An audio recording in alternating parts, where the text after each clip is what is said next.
Inherit Me. It is the same day that I finished the last book, and I just read this evening Little Moments of Love by, I believe it's Catana Chetwynd is how you pronounce the two names.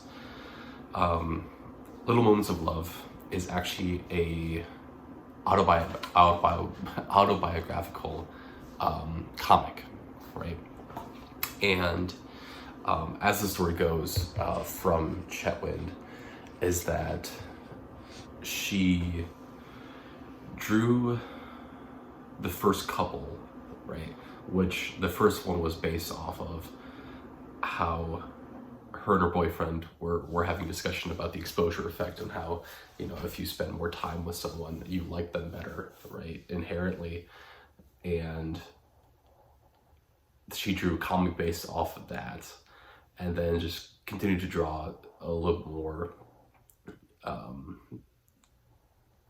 life situation, daily interactions with her boyfriend. And then boyfriend convinced her to start putting them online, and then the following just kind of grew from there. Little Moments of Love is the first collection, and was published in 2018. And I think for the most part, it's roughly about a yearly kind of publication of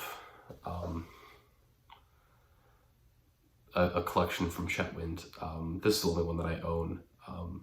I do want to buy more because I think that they're just so fun and lovely to have, right? And I've kind of fallen off of following them. That's because even though I follow them on social media and whatnot, it's not necessarily what the algorithm gives me all the time. So that's that, right? But the comics themselves, right? They're autobiographical, and they really explore this kind of idea of like, what does it really mean to be in a relationship with someone, right? Especially in a landscape that is so heavily focused on social media, right?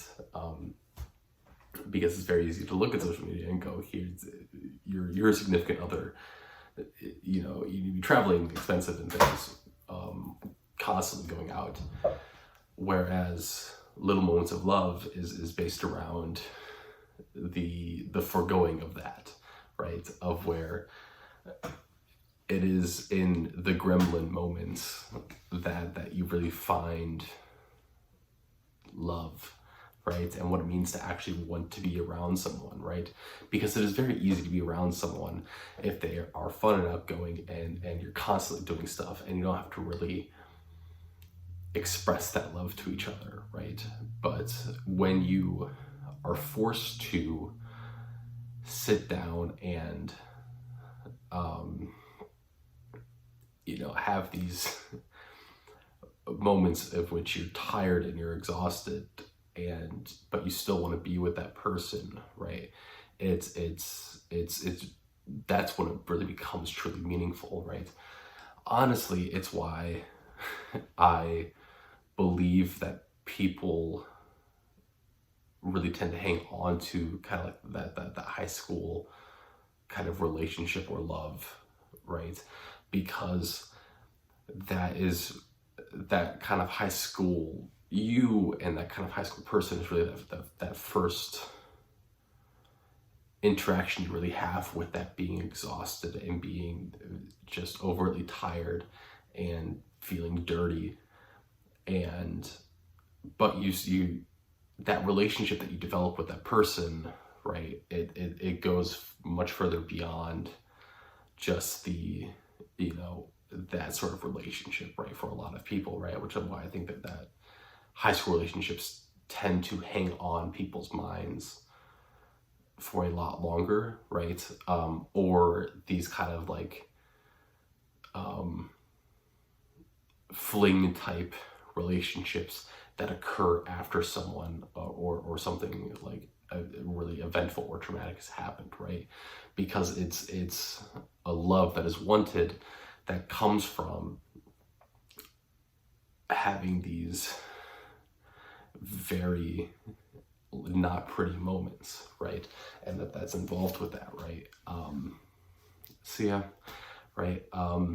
I think Chetwynd does a really, really fun job in exploring some of these moments. There's none to me that really stand out, but I think that's also part of the point, right? It's little moments of love, right? It is in the spaces in between love and these big moments, right? How do we continue to express these on a random Wednesday afternoon, on a Monday morning, right? Because that's when these relationships and these moments of love really matter, right? Yeah, fun little thing. I really enjoy it. I really enjoy Chetwynd in general, and that's little moments of love.